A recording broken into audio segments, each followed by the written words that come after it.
evening, everyone. My name is Lucia Gomez. As you heard, I have the honor and privilege of not just being amongst all of you today and amongst all of you in the crowd, but with my friend and mentor, Estela Vazquez. Estela comes and reigns from 1199, one of our largest and most powerful union in the state of New York. She not only was an organizer, a vice president, an executive vice president, an officer, as many of us within the labor movement understand what a feat that is in the state of New York, having the largest density in the country. But Estela not only embodied the values of the labor movement, Estela was about people. She was about community. She wasn't about organizing and advocating on behalf of folks. She was about ensuring that everyone was empowered so that they had a chance to fight and they had a chance to have a voice at the table.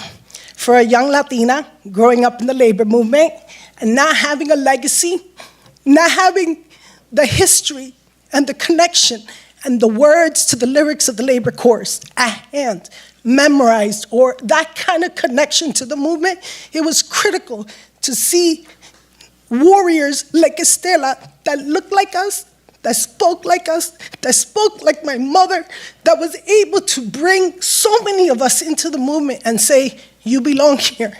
You are not an imposter. You are part of this movement. And for me, that is the type of leadership we need in this movement today. The type of leadership that knows that it's not about them, it is about the future. And every single time I see Estela, she asks me about my daughter. Every single time I see Estela, she asks me, how are you doing? How do you feel? And to remain in the labor movement for over 30 years, the way Estela has, and she continues, because that's exactly where her heart is. It doesn't end when you retire. But to be able to be in this movement the way it is and maintain that connection with people, with values, and with the fight, is difficult, but doable, and a representation that everyone in this community fights for the dignity and respect for workers, for the dignity and respect to have a voice, not just at the job, but in your neighborhoods and in your community.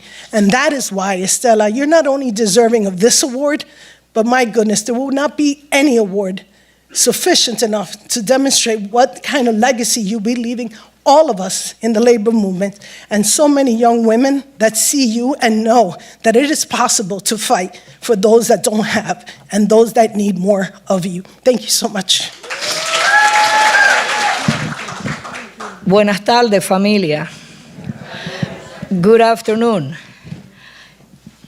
Are fighting people in the house? Are people that fight against racism in the house? Are people that fight for peace in the house? Are people that are ready to do what is necessary to ensure that a better world is possible in the house? My name is, as my young sister introduced me, Estela Vazquez. I was born in the Dominican Republic 76 years ago. I arrived in New York August 13, 1965. Out of jail. I have been in jail for 4 months in an infamous jail in the Dominican Republic in the capital city named La Victoria, where I was arrested by the Dominican Army in conjunction with U.S. Marines that were sent to the Dominican Republic by President Lyndon B. Johnson, who claimed that the struggle for democracy and the popular insurrection was being led by 55 communists.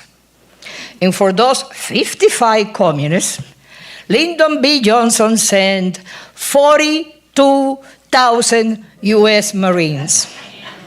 You heard the number? 42,000 Marines that stayed in the country until September of 1966.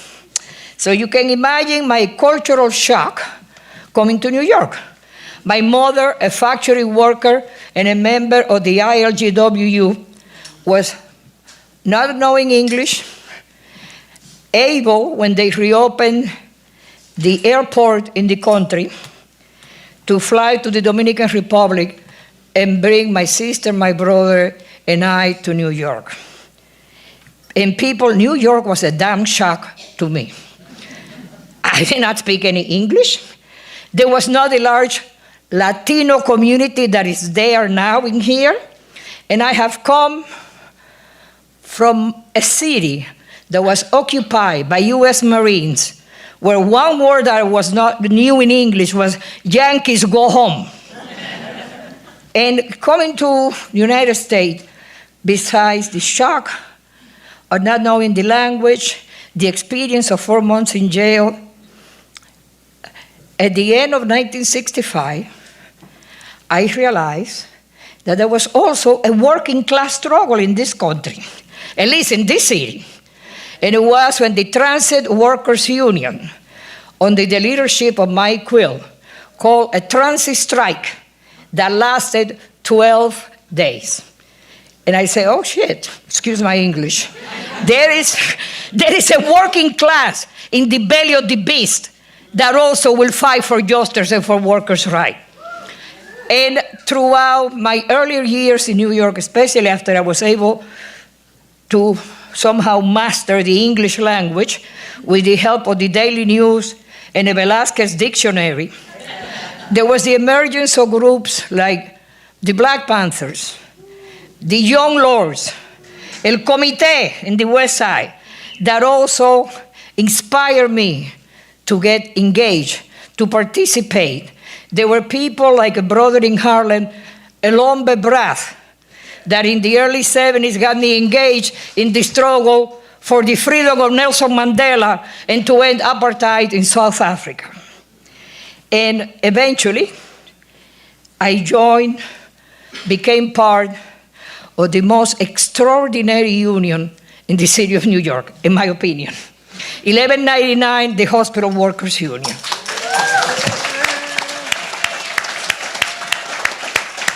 A union with an incredible history of struggle. 1199 was founded in 1932 by a group of Jewish pharmacists in what was called, at that time, soda jerks. That doesn't exist anymore in the city. But in 1959, under the leadership of Leon Davis, they called a strike that was illegal because hospital workers did not have the right to organize into unions in 1959. They waged a 46-day strike, right near here at Mount Sinai Hospital, a strike that saw horses attacking the strikers, a strike that got Leon Davis in jail because he refused to call off the strike, but a strike that finally ended with the right of workers for representation in a number of hospitals in the city.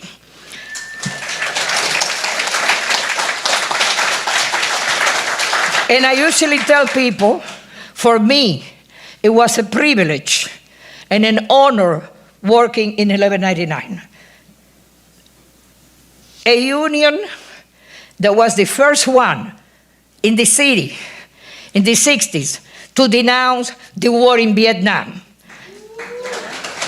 A union that Dr. Martin Luther King said he spoke so many times at 1199 that he felt he was a member, and he called us our favorite union.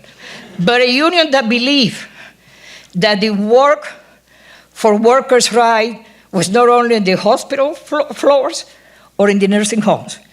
The fight for workers' rights has no limits, and the fight for the working class has no borders.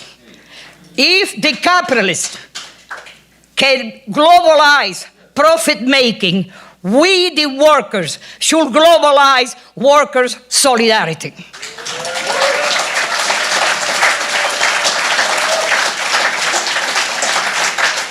I want to thank each and every one of my fellow honorees, and especially Rachel and my co-worker that I haven't seen in some time, Esther, for this award. But I would also like to take this opportunity to say that I want to share this award with a number of women that are not here with us, that have joined the ancestors, but over the years, they were an inspiration, they were an example, and they supported me all along the way. Esmeralda Brown, Numsa Brathwaite, Viola Plummer, Viney Barrows, and Meryl Ratner. I also will be, is something that is, I think is important.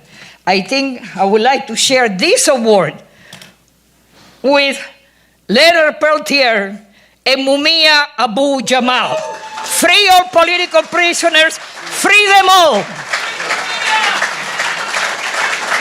And as we say in the labor movement, the struggles continue.